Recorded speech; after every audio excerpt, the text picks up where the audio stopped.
So, yeah, welcome back, Kiko Alexander Giles. And by the way, we are still live on Tinternet. So if you have any comments or questions, or you'd like to disagree, I mean, I can't imagine anyone disagreeing with what Kiko might say, but if you're one of those people, then do chip in with your comments, and we'll put them to Kiko, and we'll see what happens there. So MotoGP then at the weekend, yesterday in fact. It's already Monday. And it was the Grand Prix of Mugello, the Autodromo del Mugello, or in Italian, something like that. And pretty decent race. It was an exciting start. Everybody comes to Mugello, wants Valentino Rossi to win. His spiritual home. It really is his spiritual home. His proper home race is Misano. His spiritual home is Mugello. And straight off the line, he was in the lead, and he led down to the first turn. And if you consider the week he's had, having his chest trauma following the motocross accident on, I think it was the Tuesday, it might have been before that actually, they wasn't sure he was going to race. So for Valentino Rossi to even lead the race was incredible. Crowd went nuts, as you can imagine. But it wasn't to be for Valentino Rossi, but Italy had a double celebration. In fact, they could have a triple celebration, because it was Andrea Dovizioso who came through. He had diarrhea on Sunday morning. He definitely got the trots on in the race, I tell you. He was flying. He got moving, he got to the front, and straight away, he didn't just edge away, it was a half a second straight away. Andrea Dovizioso really did pull the pin, and he showed that he can actually ride and win in the dry. That was his first dry weather win. Of course, Donington Park 2009 was mixed conditions. Sepang last year was underwater, more or less. He needed a speedboat. Yesterday was nice and dry for him. Dovi pulled it out. Maverick Vinales, second place for him. Great start to his year. The consistency is there. The only letdown really was Texas, followed by Jerez. But he's back now, won in Le Mans. He's second here at Mugello. He's beaten his teammate. He's pulled that championship lead out to over 25 points now. He has got that crucial race wins worth of points. He doesn't even have to turn up in Catalonia if he wants to hold on to the lead. His crash, I thought maybe his crash on the Saturday morning, or I think it might have been Friday afternoon, I thought his crash may well just rattle him a little bit, but he didn't. Vinales, the cool, collected rider that he is, came back, fought back, took the second, and he managed it. He realised, he said in an interview after, he couldn't go with Andrea Dovizioso. It's not worth risking it. He was within a second come the start of the last lap, but really that is a massive amount to make up. Certainly, and it was, as you say, a fantastic effort from the recently sort of injured Rossi to be leading for a period. He finished in fourth place, and Vinales in second, as you mentioned, Petrucci in third place. If you don't follow MotoGP that much, first of all, why? Second of all, Danilo Petrucci might actually sound a bit of a foreign name to you, and I don't mean that in a punny way because he's Italian. Honestly, he's not a front runner all the time. So for him to take a privateer factory Ducati, it's run by a private team, it's the GP17 machine, though it's the same as the factory boys get. If he can take that to a third place at Mugello, home round, what an incredible performance. That is his first dry weather podium as well. Danilo Petrucci, not sure whether he's going to be up there for the rest of the year where he is, in the third and fourth leading in the leading group, but he's definitely got confidence now. And what that confidence does is that momentum. It brings you that momentum. It's going to move you forward. They don't have a weekend off. They go straight to Catalonia. Always a fantastic race. Danilo Petrucci is off the back of a podium. If he can take that form to Spain and Catalonia, we could be looking at a top 5 or 6. There is definitely something in that GP17. He beat Jorge Lorenzo, who didn't, I think he finished 9th actually. Jorge Lorenzo finished 9th, Danilo Petrucci finished 3rd. Lorenzo in 8th, I think. 8th for Lorenzo, there you are. It's worrying times on one side of the factory Ducati. And I'm not sure whether Jorge Lorenzo is going to be really mixing it with them at the next round. Alvaro Bautista has been a class act for the Aspar Ducati team. He shone on Sunday afternoon, beat Marc Marquez. And that, to me, shows that, at the end of the day, It doesn't matter how many world championships you've done, you've won. It's all about the bike you're on at the time. You know, Valentino Rossi showed that when he went to Ducati, he couldn't ride the thing.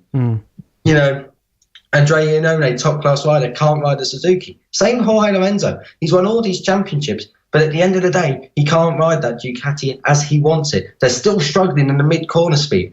And that means that effectively, Jorge Lorenzo, that's where his character really comes out. That's where his strength as a rider is really enhanced. In the middle of the corner, he's able to carry that corner speed. And if he can't do that, there's not a lot Jorge Lorenzo can do. So unfortunately for him, he's languishing down in the bottom half of the top 10. And, you know, it's not looking good for Ducati on that side, but obviously they've got the race win at Mugello. They're going to be happy. That, like I say, that momentum doesn't just go with Petrucci. It goes with Andrea Dovizioso. He's going to go to Catalunya. If he gets on the front row, he might have a little look at a race win there. Who knows? Catalunya's always going to be a great race. If you watch one race throughout the whole year, if you've never watched MotoGP before, if you want to watch one race, watch Catalunya. It's a classic every year. And interesting that you should mention that the Petrucci's machine gets on the podium. I'm thinking particularly of Silverstone as well, because if, as you say, that the team and the can basically prove that it can get a podium, then his teammate Scott Redding surely must be in shout, if anybody, of getting a Brit on the podium at Silverstone. Yeah, Scott Redding had a bit of a difficult weekend this weekend. He's been a little bit off it. But, like you say, it's funny you say that, actually. Danilo Petrucci did pick up a podium at the British Grand Prix in 2015, but that was in underwater conditions. Honestly, I'm sure he overtook a submarine at some point of the race. I'm not so sure on that. But, you know, Scott Redding, I personally thought he'd be really gelling with Mugello. He's long-levered, he's got the big arms, the big legs, he can haul that big Ducati. You need that upper body strength for the Ducati. You could haul that round, use it in the flip-flops, the rights and the lefts, get it onto an apex, and, you know, the only place to lose out is on the straight. Unfortunately, things just didn't work out for Scott Redding. He was nearly, I think he was 20th on the grid, you know. So the contrast, really, with the Petrucci up here, and then you've got Scott Redding, who's a little bit languishing. But like I say, it's a bit of a pendulum. You know, you can swings and roundabouts. You can go right up top one weekend, down below the next, or you can swap round like that. It's all about the circuit. It's about the rider. Scott Redding might have not just been feeling it this weekend. You know, feel is a massive thing.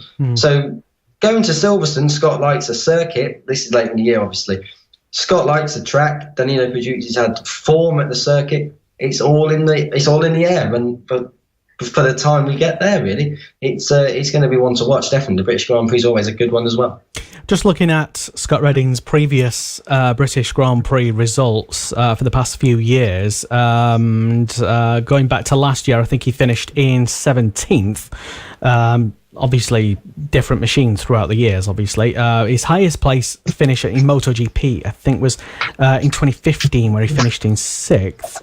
Yes, last year, Scott crashed twice. He was actually quite up in the front 8 or so, but he did crash twice, which obviously is not useful in a race. So we'll get to Cal in a moment. Yeah, go on. Yeah. Go on. Let's get Cal on. It's just where you're mentioning crashing. Obviously, my mind instantly goes to Cal Crashlow. No, don't be mean. But yeah, he was a DNF. He was, but this time it was through no fault of his own. I've got to say. For as much grief as some people do give. Was that unfair then? I'm sorry, Cal. You know, he wasn't unfair, obviously, you know, but, you know, this move that Danny Pedrosa made, I mean, where he thought he was getting that gap from, you know, I mean, there's a saying, give him an inch, he'll take a mile. But, you know, there wasn't a centimetre on offer there. Danny Pedrosa definitely was never going through. It was an opportunity. It was late on the brakes. It was never going to work. The only thing that was going to happen was a front-end washout. And unfortunately for Cal Crutchlow, he was on the outside. There was nowhere for him to go. Danny Pedrosa's Repsol Honda came slamming into the side of the LCR Honda, and that was it, really. Cal Crutchlow was remonstrating in the gravel trap. It was a difficult end to a difficult weekend, and Cal Crutchlow will move on from here. He will move on from Mugello. He'll go to Catalunya. He's had good races there before. He's running the top 5 very consistently.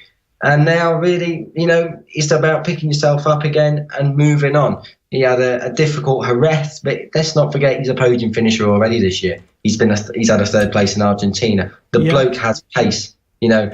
It's just sometimes difficult weekends and it doesn't work out, whether that's through your fault, a machine fault, or another rider's fault, which is out of your hands totally in the name of Daniel Pedrosa this time. I think you made me feel a bit sorry for him now, because like you say, he does have the talent, and that's clearly why he's still in MotoGP. If it wasn't any good, he wouldn't even get there. He's a double race winner at the end of the day. He won at Brno for the first time last year in wet conditions, and everybody started saying, "Oh well, it's wet," and the wet track's a great leveler. Yeah, but you need skill to perform well in the wet, and let alone win. It's not just is it a great level, you also need a bit of talent behind riding in the wet. It's not as simple as everyone who's good in dry conditions comes down to a mediocre kind of form, and everyone who's all right in the dry goes up to being exceptional in the wet. It doesn't work like that. Cal Crutchlow still needed skill, and as a British rider, you would have thought he'd done enough riding in the wet anyway. So obviously that has all come to the fore, and then he showed everyone up, all the doubters up, all the haters up when they got to Australia, down under, took that win, beat Valentino Rossi, pulled the pin as well, really. He dominated the Australian Grand Prix once Marquez had come off. So Cal Crutchlow's a double race winner, dry and wet. He's had a podium this year in dodgy conditions in Argentina. He has got pace. Like last year, though, he just got off to a slow start. And I don't want him now to have another crash, because then you start thinking, his confidence gone again. If he can just get a top 5, top 6 in Catalunya, I think we're on course for a bit of a special thing for Cal Crutchlow this year. Top 5 in a championship, that's my tip. Do you think he's still a bit of too much of a confidence rider, though? I mean, he's been that side of the confidence, and you'd surely know that he would know now how to deal with lack of confidence. Do you know what I mean? Well, I don't think he's lacking in confidence. But if he goes like you said, if he has a couple of bad races, or these things can spiral. They can spiral, but as we've seen before, Cal Crutchlow, he was bottom of the championship by the time we got to Le Mans last year in 2016. He still managed to take a couple of wins and more podiums along the way.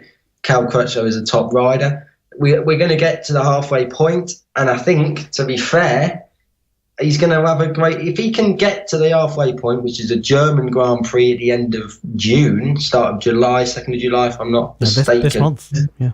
Yes, it is. I think it starts on the 30th of June, which is a Friday, because I'm at Snetterton for the British Superbike round, so I actually miss a bit of it. But if he can get to the German round, solid results, we look at the standings, compare it to last year's points at halfway, I think Cal Crutchlow will think, you know what, I've had a couple of crashes. And in all fairness, this wasn't even his fault this weekend.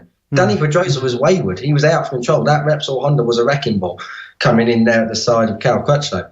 But as we negotiate our way through the season and we get to Sachsenring for the German Grand Prix, and maybe we'll evaluate it after Brno too. If Cal Crutchlow has more points come the end of them two races, I think we're still holding out, and I think Cal Crutchlow will be on for a more successful season points-wise than last year. Well, in the championship, points-wise, I've just been having a quick look on the website, and nope, can't find him.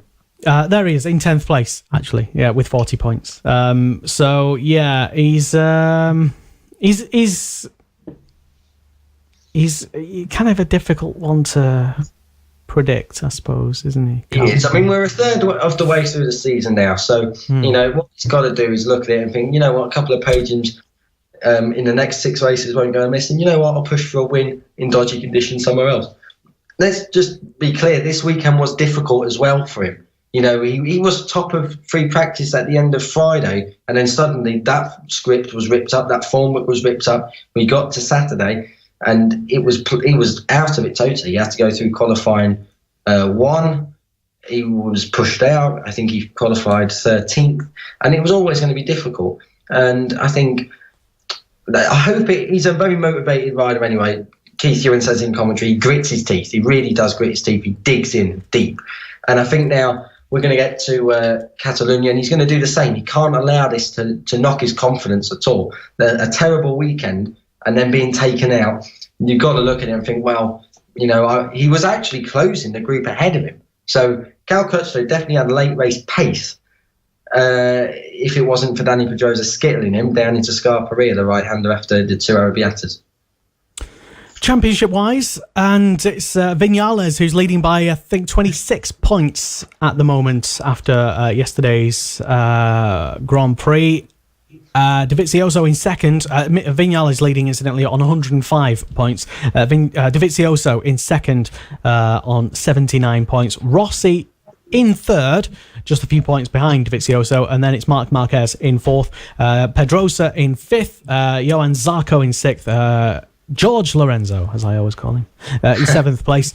Eighth place, Petrucci. Ninth is Jonas Folger, and Cal in the top 10. The reason I couldn't find him is because I'd obviously started looking at the bottom of the standings and scrolled up, and I thought, can't find him. How rude of me. Anyway. Shame yourself. But yeah, no, I do respect Cal. I don't hate him before you send in your messages, by the way. I don't hate him. I don't hate any drivers or riders, to be honest. I am literally Mr. Neutral. I like everybody and I want everyone to do well. I might pour vitriol on scorned on some bad performing drivers or riders that particular weekend if they've obviously had a nightmare. But that's it. It's quickly forgotten about. So it's all right. So as you know, I always sit on the fence. I've had to stop sitting on the fence actually because I'm getting splinters. So I try to be neutral as much as possible. Exactly, and that's what we like about you, Kiko. Is that we were joking before we went on air about just how to wind Kiko up and just ask him basically. So Kiko, tell us the problem with whatever. Yes. And then off he goes for half an hour on a huge monologue, which is good, I suppose, when you're doing radio, because that's what you want. Oh, and I might even do that later, just to wind him up. But yeah, Moto GP, as you say, moves on next to the old Barcelona. There. It's going to be a great race. For years and years and years, this has been one of the best races now on the calendar. Fever pitch atmosphere. There will be a somber cloud as well, a very dark cloud descending over Catalonia this year because we arrived there, and although it was a year on Saturday since Louis Salom died, it is a year at the circuit since we lost Louis Salom. So there will be a dark cloud over the circuit, the Barcelona Catalonia, but like we did with Nicky Hayden, we remember him in how we want to remember him, which was as a champion. So we'll do the same as Louis Salom, an absolute talent on and off the bike and track. We will indeed, and this seems to be an unfortunate amount of people that we are remembering who've suffered lately. Which is unfortunate, I must say. We'll move on to Moto 2. And, yesterday's race was won by... Did you watch Moto 2, by the way? Should I even ask you about that? I presume you did. Listen, I'm no part-timer. I've got to be full-time, Lester. There's no point otherwise. How dare I even suggest otherwise? Great Moto 2 race, one of the best we've seen over the last couple of years. Matteo Pessini was always going to want to win it, but when he got overtaken and there was Marquez and Lutti ahead of him, I thought, oh no, it's not going to happen, and we're not going to have an Italian winner because Franco Morbidelli was off the pace. He was back in fourth place. But when Lutti went through on the inside of Casanova Cervelli, and then the corner literally next, the corner straight after Arrabbiata 1, he just set it up beautifully, took the inside line for the lead. And he was so good to watch. That's what we want bike racing for. There's inches between front and rear wheel, inches between left knee and right knee with other riders, rubbing shoulders and elbows, absolutely side by side, get it on its side, 110 mile an hour. That's easy stuff for them. It's really enjoyable to watch. Pessini took his first win. Here's a statistic for you, Lester. Pessini took his first win since 2009 at the same circuit. It's his first podium in 8 years. Matteo Pessini. And also, while we're on the Matteo Pessini, I've got a little picture. I didn't take it. I found it on Facebook. Go and check it out. It's on Twitter. Okay. Matteo Pessini has got a he had an injury when he was I don't know if it was a schoolboy, just as he was starting racing. Either way, he's got an injury on his right arm, which means it's not as strong. Which you're probably thinking, well, hang on a minute, he's riding a motorbike, it can't be that bad. What he does is he counters that, and he uses the clutch and the brakes on the left side, and just uses the right hand throttle for the right hand side for the throttle, which is bizarre. Go and check it out. It's on my timeline at MotoGP Kiko. It's going to be one of the first posts up. Go and have a look. Check it out. There's a lot of dialogue on it. A great thread. Josh Brooks got involved. He gave a few tips on it, and I had a bit of a chat with him over it, and loads of people commenting. It's on Keith Ewan's timeline. It's also on Julian Ryder's timeline. Go and check it out. It's just it's a bit of a intricacy. It's a bit of an insight into how Matteo Pessini kind of rides. It's a bizarre way of doing it. I suppose you could compare it with Ian Hutchinson with his adaptation for his leg, but this is something a little bit special. Go and check it out. Certainly, yeah, and I'll put a link to that on the show page as well in a few hours' time. Once we've gone off air. So yeah, I did notice. I was watching. I was scouring while I was at Silverstone. I was, as we all do, really just seeing what's on Twitter, who's been performing well and stuff, and where all the controversies are. And Moto 2 kept getting mentioned as I was scrolling up and down. Moto 2, OMG, Moto 2. And I thought, yeah, okay, so something's going on in Moto 2. I don't know. I guessed it was a good race. Yes, mega. Go and check it out. BT Sport will have it on their official Twitter page. I'll probably have it on their Facebook page as well. Go on the MotoGP official page. They'll probably have it on there somewhere too. Great race. Watch it. Gets really exciting when the last 6 or 7 laps come in. Where do you think it ranks in the recent history of Moto 2 races? Because it's usually been MotoGP and Moto 3 who get... Yeah, I mean, for Moto 2, I'd definitely say it's in the top 5 of the ones we've had over the last few years. We had a great one last year in Germany when Jonas Folger went up the inside of Zarco on the last corner to try and win his home Grand Prix, first Grand Prix of the year. Didn't happen. Zarco beat him on a run to the line. We saw an incredible race in Australia when Thomas Luthi, the Swiss rider, slipstreamed Franco Morbidelli to the line in Australia. It was so close. I've never seen someone come from that far back and win. I don't know where you'll find them. Check them out. Might be on YouTube somewhere. Other video streaming websites are available, of course. But no, definitely in the top 5. It was a great race, and obviously fever pitch atmosphere.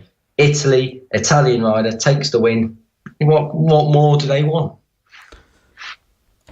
Yeah, what more do they want? I don't know. I don't think they do want more. A postcard, or answers on a postcard, answers on the tweet, anything. Yeah. Moto 3 and yesterday's race, it was predictably an Italian, I'm not going to say walkover in the actual race, but yeah. Thoughts? Moto 3 was...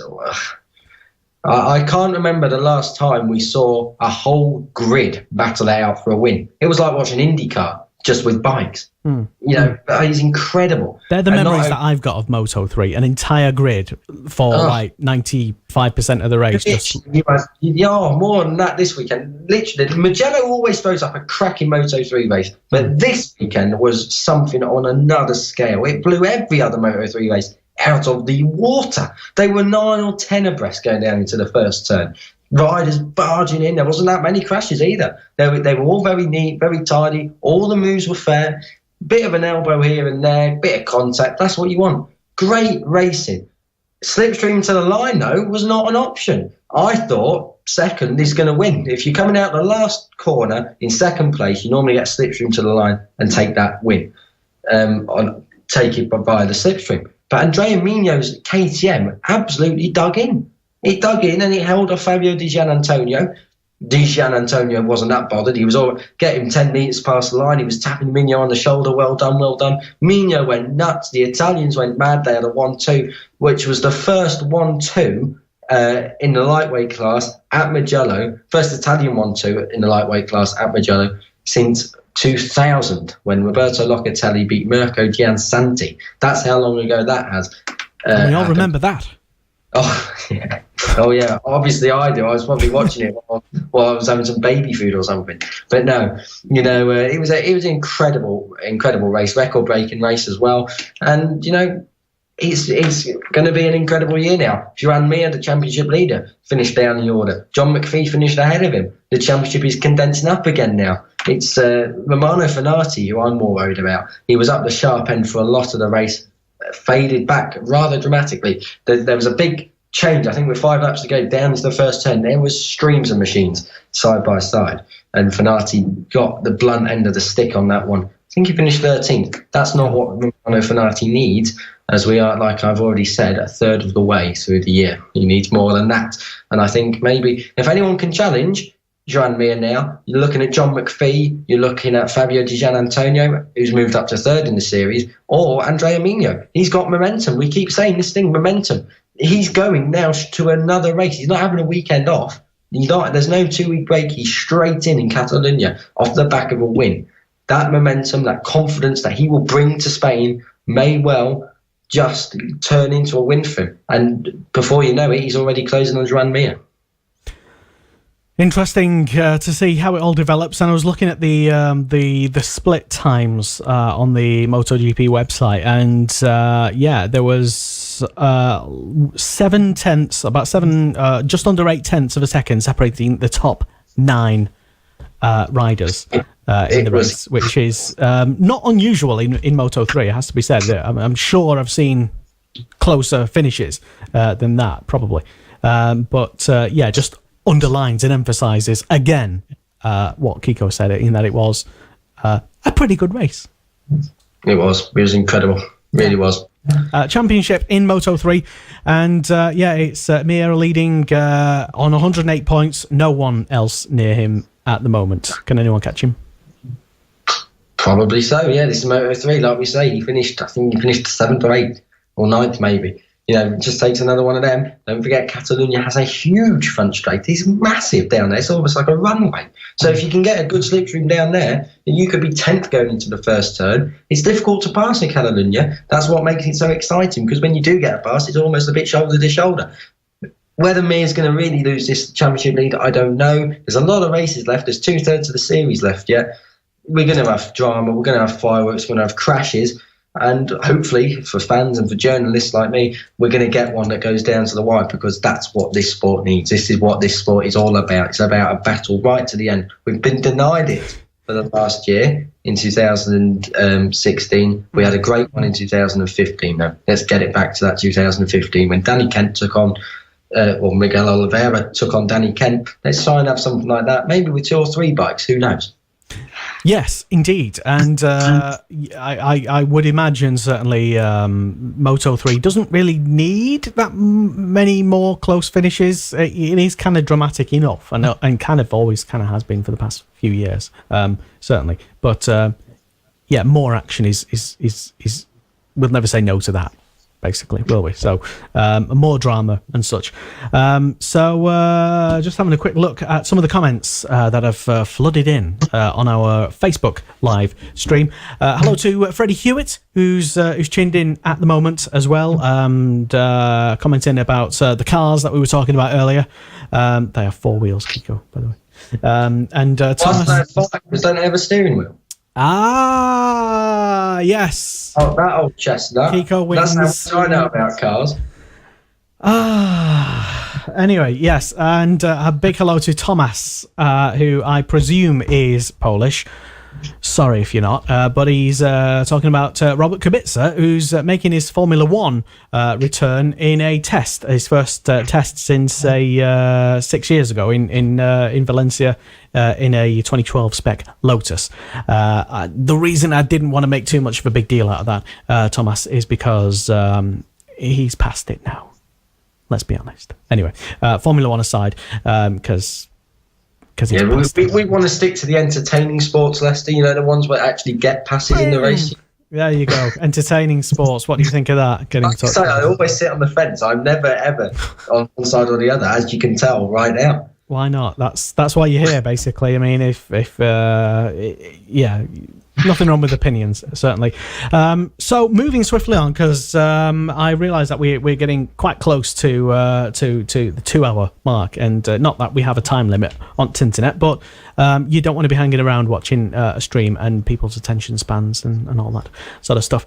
So we'll move on from MotoGP over to TT, and you've been paying attention to the first few races that happened at weekend.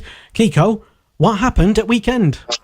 Listen, Saturday or Sunday? Sunday. The first race, it was mayhem. Honestly, I've never seen a TT race where there's been so many lead changes. We had Hickman leading, we had Hilly leading, we had Harrison leading, and finally, we had Ian Hutchinson leading. Took his 15th win at the mountain course.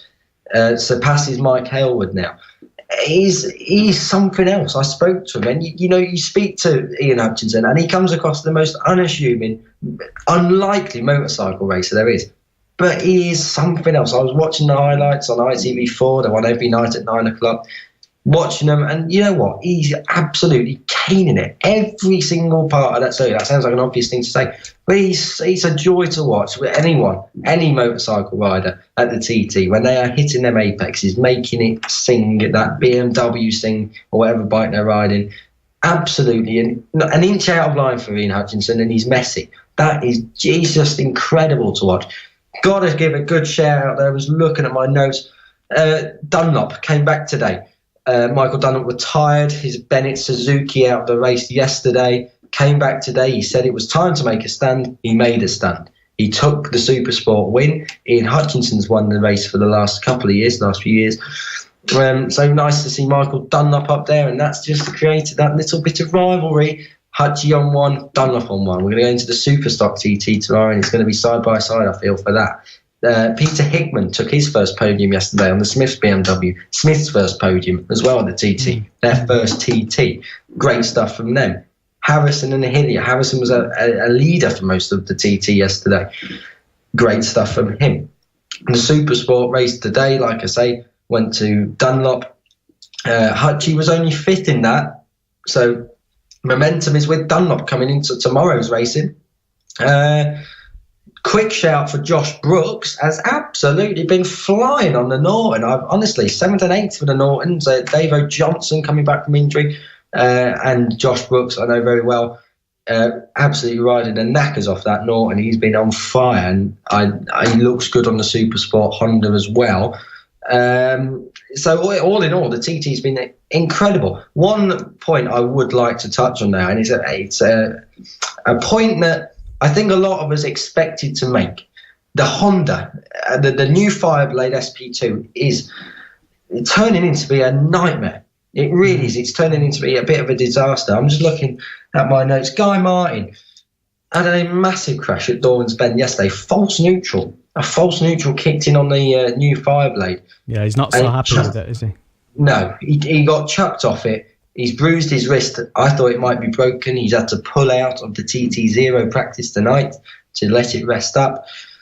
Guy Martin is struggling. Not him personally. That Honda is just not built for the TT yet. It's a bit soon. First year it's been out, of course, at the TT. They're lacking track time as it is. John McGuinness was out for the Northwest 200. They withdrew Guy Martin on safety grounds for the new Honda. So to even stick it on the TT course is a risk in the first place. But this isn't just the TT. Honda are struggling. Honda are really struggling. If you look at their World Superbike effort, Stefan Bradl isn't on it. Nicky Hayden struggled up until obviously his passing. Honda are really in the doldrums there. British Superbikes is the same. Jason O'Halloran is the only one being able to make that Honda work for other reasons. He's got a bit of a different setup to Dan Linfoot, his teammate, so they're struggling in British Superbikes. MotoGP, like I say, Mugello, they were 6th. That was their best race. You had a Honda rider in Danny Pedrosa bowling over Cal Crutchlow on the last lap, another Honda rider. Their front end is difficult on that bike. If you go back to the TT, Bruce Anstey had endless issues on the RCB MotoGP spec bike yesterday. The Honda team is struggling, and it's not just on 2 wheels either. This is the thing. It's not even on 2 wheels. That's the problem stay. You go over to Formula One, McLaren Honda aren't making it work. The IndyCar is one of the only things they got. Graham Rahal doing a double at Belle Isle in Detroit this weekend. You know, he won it on Saturday, won it on Sunday. Takuma Sato winning the IndyCar 500. But even that wasn't without its problems. You had Charlie Kimball, you had Fernando Alonso, you had Hunter Ray all the time with blown engines. Honda, as a motorsport franchise, are really... I can't recall the title. Ducati, maybe, when they brought out the Panigale, which coincided with just a disastrous MotoGP campaign. But Honda, they need Marquez. If Marquez wasn't there, I personally don't think Honda would be doing anything special in MotoGP. I think, you know, it's almost scary. You know, that TT crash yesterday, it wasn't even a slow part of the circuit. We're talking, well, you don't want to come off anywhere at the TT, quite frankly. It's nowhere's going to be nice. You know, it looks nice when you fall off because you've got all that greenery. But yeah, everyone does know it's a killer. It's a killer. The TT can change lives and take lives. So for a Honda to be hitting a false neutral, that is scary. And Martin even looked dazed and not confused, dazed and almost shook up in the interview with ITV. He was not the Guy Martin of old. He was not the effervescent character that he is. It's sad to look at, really. He's come back from a year out to the TT with these high hopes that the Honda's going to do something well, and it doesn't. All it does is hit false neutral and chucks him off and up the road at 120 miles an hour on his backside. You know, that's not what he needs. That's not what any TT rider needs. And I think it's time that Honda really address what's going on. That bike was just, you know, John McGuinness doesn't crash, and the bike chucked him off at the Northwest. I'd be surprised if that bike is out of the senior TT. I really would. I don't think Guy Martin will want to ride it. I don't think Guy Martin's going to be in a state to ride it. I think that wrist injury might be a little bit more than what we're being told about. But Guy Martin, there is no shadow of a doubt, and there's no shadow of doubt about the team. That I've got to say, we're slagging Honda off. The team that Guy Martin has, the official factory team, are working well. Martin has said that. This is a bike issue. This is a big bike issue. And, you know, it's a bit embarrassing. This Fireblade was meant to replace the old Fireblade. It's not really done anything special for me. I don't think many riders are really happy with it. Told me the last time a Honda won at anything except MotoGP. It's been nowhere. Are Honda bikes dangerous? I don't think they're any more dangerous than any other bike, but I think what they're lacking is track time. The Red Bull Honda team in World Superbikes didn't get their bikes until the start of the year. You know, British Superbikes had a bit more time, and they are coming good. Like I say, Jason O'Halloran has found a setup that clearly works with him. The Isle of Man TT is a different kettle of fish. Road race on the whole is a different kettle of fish. They are lacking track time. They missed it massively with John McGuinness getting injured at the Northwest. They're missing it again, crashing out and not getting a full 6 laps in on the big Superbike at the Isle of Man TT. I think Guy Martin knows that maybe things it's a bit soon. They'll come back next year, maybe regroup. I will be surprised, and I'll hold my hands up when I'm proven wrong for the senior TT if Guy Martin is out there. And I'll be surprised if Honda don't do a bit more investigating, because a false neutral at the TT just can't be happening. You know, it's meant to be a new bike. What's going on here? Could it just be an isolated or a couple of unfortunate incidents, unfortunately timed? Yeah, exactly. I'm saying that it's all Honda's. It's like a machine fault, which it is, but it could also just be a pure bit of bad luck, and that happens. You know, Guy Martin. You know, he says he's the fact that he's saying though the bike just isn't there. The Honda just isn't ready. He doesn't have the confidence with it. He's not slow. He isn't slow. It's just the bike. You know, I was speaking to Josh Brooks at Alton Park. You never ride the TT course at what you think you can do. You ride within yourself because the risk is so much greater. And you just get the feeling that, you know, how hard can this Honda push? You know, if it's hitting a false neutral, what if it had hit one at a different point in the circuit? It could have been terrible. Yeah, I don't think about it, to be honest. Exactly. It could have been terrible, but also it could have been a fact that what if he was battling with someone? What if he was catching someone on the road? It could have been a disaster. I'm not sure whether this is going to be a predominant issue with the Honda. Like we say, we saw the Bennett Suzuki of Michael Dunlop come out, retire out of the race yesterday. So it might just be an isolated incident. I hope that it is only an isolated incident. I'd hate for it to be an inherent problem with a new fire blade. I really would, because Honda are a brand and a half, really. Honda, you look everywhere. You've got HM Plant Honda here. You've got Javier Beltran's Honda set up over in BSB, merchandise the hell out of, really. And, you know, I'm hoping that it's not an issue with the bike inherently, but I'm also, for once, I am on the fence a little bit here. You know, I don't want it to be an inherent problem, but if it is an inherent problem, then bikes need to be taken off. They really do. It's dangerous. All bikes are dangerous, but you can't have false neutrals at the TT. You know, because the TT is dangerous enough without that happening. Guy Martin knows that from his previous experiences. The old Fireblade might be a safer option for now. Well, I'm not going to offer any comment on that because I literally don't even know. And if I said either way, I'd be almost certainly wrong. And that I am right about. But yeah, so looking ahead then for the rest of the week, then Kiko, what is to come? What should we keep our eyes open for in particular, and whom? Well, the TT, the Superstock race is tomorrow.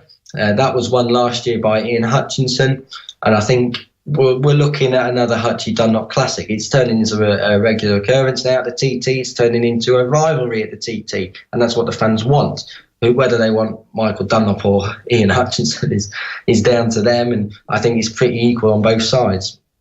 I think watch out for Dean Harrison. He actually raced the Superbike TT with his Superstock engine, and they've run out of parts. So for him to even lead that shows that obviously he, as a rider, has got so much confidence, and the track time he would have had on the stock bike will also give him a lot of valuable data to work out for the Superstock race tomorrow. I think Peter Hickman could be a bit of a surprise throughout the week. I don't put it past him to even take a win, but a dark horse, and having spoken to a certain Tony Morris about this, Josh Brooks looks exceptional. Josh Brooks is pushing. Josh Brooks is wanting a podium. He is riding the wheels off the Jackson Racing Honda. And really, is it impossible for him to get a podium? No, it's not. The Supersport race happened today. He wasn't on the podium there, but he's got the track time. Josh Brooks can definitely make this work, and I really hope he does as well. It's good for the sport that a British Superbike champion has come over. The first British Superbike champion since Ian Simpson to go to the TT. Well, we will wait and see what happens in those races. I was just looking. Sorry, I was just paying attention to while I'm talking. I shouldn't really. It's very rude. Sorry, Kiko. But I was just reading a couple of comments that flooded in to our Facebook. While you're being rude, I'll have a quick drink. You might as well, yes. Because thank you to everybody who has tuned in to this live stream this evening. All 5,000 plus.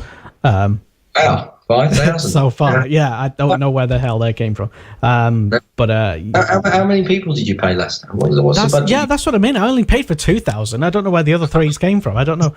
Just buy and get one free or something. Who knows nowadays? But yeah. And big hello to you if you're watching. We do this mostly every Monday night, live at 8. It's Monday Motorsport. It's Motorsport Radio. I'm Lester. I say we'll do this mostly every Monday night, but not next Monday night because we're having a night off. That's because next weekend, or this weekend, we will be, the parent company of Motorsport Radio, Motorsport Media, will be covering live on social medias, live coverage on the Cool Fab Racing website of the 4th round of the 2017 Cool Fab Racing British Mini Bikes Championship. They are coming live from Lincoln in Tattersall, and we will be there streaming the event, live radio coverage on Motorsport Radio and on the Cool Fab Racing Facebook page as well throughout the weekend, and on the Cool Fab Racing website, which is coolfabracing.com. And we will have we're going to be training a new sort of commentator. I say not training, but we're going to be sort of testing him out this weekend. Our usual commentator, Alex Raby, will be there, of course, but he'll be joined on the Saturday by none other than Kiko Alexander Giles. Yes, he'll be making his commentary debut on the Cool Fab Racing. And I am very much looking forward to it, I must say. These are the talent of the future. This is the mini bikes are where the British Superbike champions of such like Bradley Ray, not a champion, but an established rider. Champion of the future. Exactly. He's there, and he's come through them ranks. This is a crucial series. There's a lot of fast kids in there as well. Yeah, and the likes of Danny Kent and others that slip my mind as well. But there's a whole history. And in fact, I will go on the actual website right now, as I urge you to do as well, coolfabracing.com. Simple as that. And do like and subscribe to their Facebook page.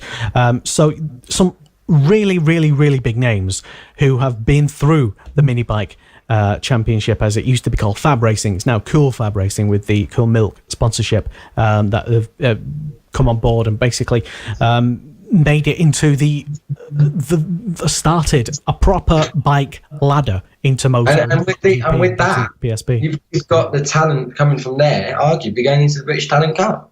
You know, I don't know how old most of these riders are, but they will be looking. Now, Britain has got this kind of stepping stone ladder. Yeah. You go through the Cool Fab, you go Cool Fab, and then you fork off. Well, you fork off. Don't take that the wrong way. You either go left, and you might go to British Superbikes and work your way up to Motorstar and the Santander Cup, the KTM Cup, or you might go the other way. You might go up to the British Talent Cup, to the Junior World Championship, and then into the World Championship, and work your way up through there. There's loads of different routes, and I don't think that Britain has ever had so much support, and this is massive. It's brilliant. And you know, in a post-Brexit world, I don't want to bring politics into it, but in a post-Brexit world, we're going to be entering. This is giving so many opportunities for the young people. Yeah, and it is fantastic to see a proper. I didn't realise before I got involved with providing live media coverage to it via Motorsport Media,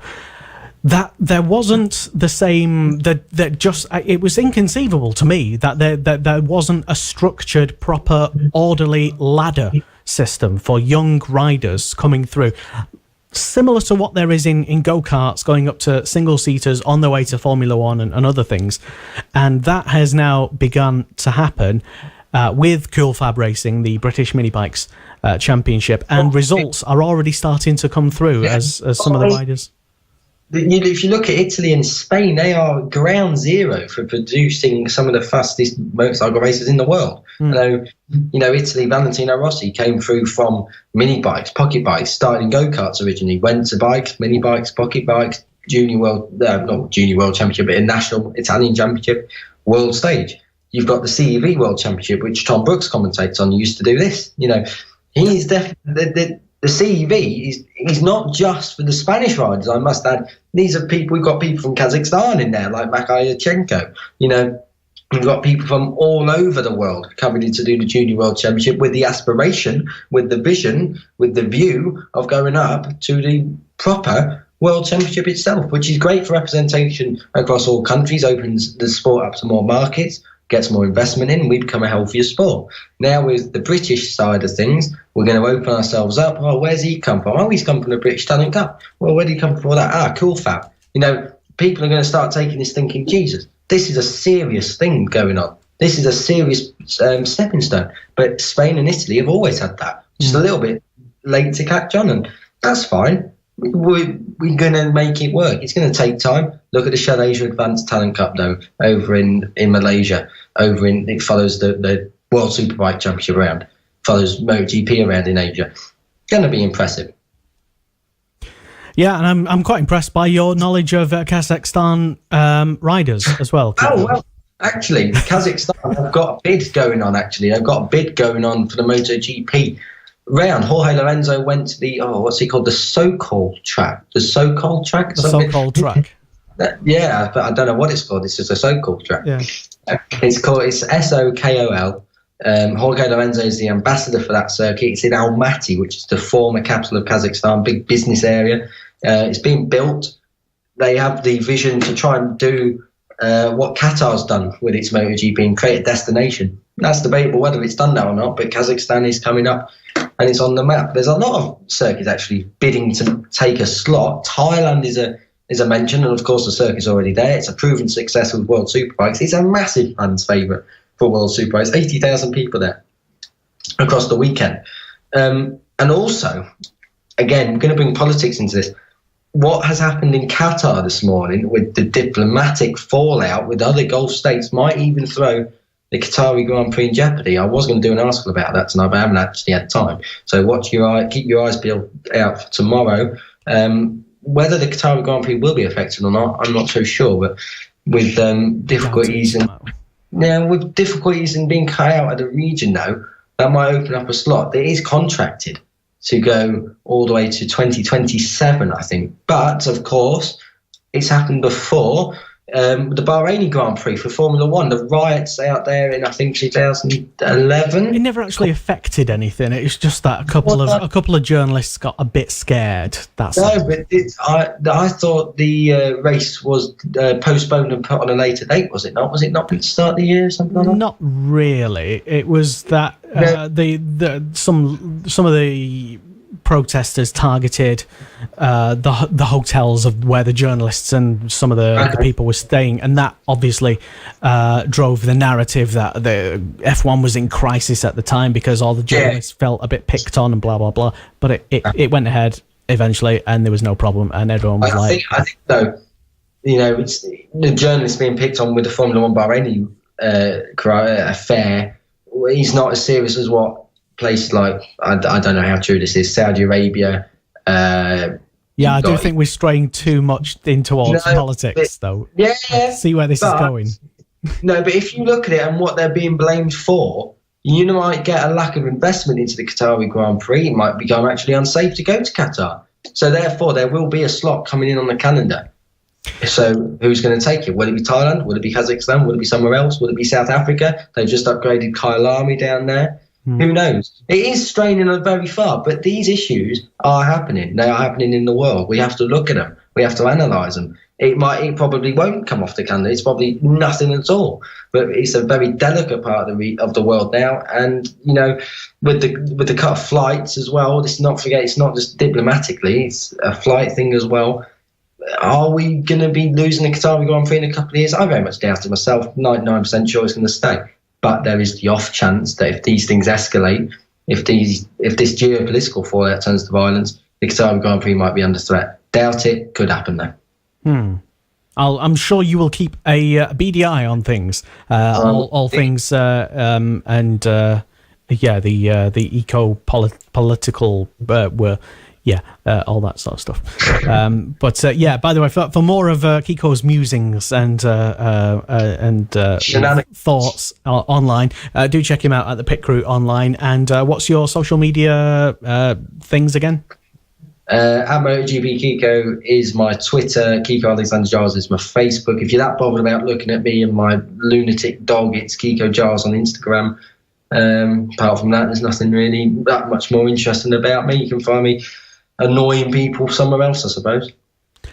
Very modest as ever in some ways. Kiko Alexander Giles. And there was just one other thing that I wanted to mention was the Wall of Fame as well that you can find on the Cool Fab Racing website, coolfabracing.com. Some of the names, and it's only, I'm not going to read them all out, but check it out, by the way. Some of the names that have come through this Cool Fab Racing Championship in the past are not limited to, but do include Scott Redding, Danny Kent, Brad Ray, as you said earlier, Kiko, Luke Hedger, Kyle Ride, Fraser Rogers as well, who is still arguably a good prospect for the future. Also, as well, people racing in the Hell Motostar support bill as well have recently come through as recent as this year and last year, and are currently, some of them, still actually racing, doing the odd round in Cool Fab Racing. It's fantastic to see them. Cam Horsman was racing last year in Cool Fab. Some of the other names, let me have a quick look on the website. Max Cook, he's always a regular at Cool Fab. Was Stacey in it? Say again? Storm Stacey, did he come through? Possibly, meaning I'm not entirely sure. Because he is a top runner. Yeah. the Moto 3 Motorstar Championship at the moment. He really is up there. I don't know if he's come through, but he's definitely a prospect. He's only young as well. Makes me feel young alive. They sort of all are, really, I suppose. And Jake Archer, that's the name I certainly remember. Yeah, Jake Archer, top class rider. Great team this year as well. Elliot Pinson as well, to name just a few as well. So these are literally the fruits of the Cool Fab Racing labour that have come through and are well on their way to becoming BSB stars, MotoGP stars, and maybe even by the time it gets back up to right up to where it should be, according to Kiko, World Superbike stars. Who knows? That's another debate for another time, though. It's already happened, Leslie. I like your attempt. It's a very good attempt, I must admit. Yeah. You did very well to sneak that one in right at the Anyway, but yes, so we will we'll drag Kiko back on the show as he's always welcome, because he knows what he's talking about, and that's ideal for me, because he fills in all the gaps in my knowledge where I arguably don't know what I'm talking about. So yeah, you're more than welcome to come back and teach me. Basically, the general rule I go off, Kiko, is that anybody who can keep me engaged and entertained and make me sort of like participate in a very complex bike conversation, even talking about sort of things on the support bill for a good hour or so is well worth sort of having around. So and we'll have you around on Saturday as well for action and some of the races and some of the qualifying action for the Cool Fab Racing British Mini Bikes Championship, which is this weekend. It's free entry if you're knocking about Lincolnshire area and you are wondering what to do, and you might even be looking at perhaps entering yourself, or perhaps even some of your kids. Some of the adults can ride as well, by the way. Then do check us out. It's at Tattershall or Tattershall. I don't know how it's pronounced. I've never been there before. And it will be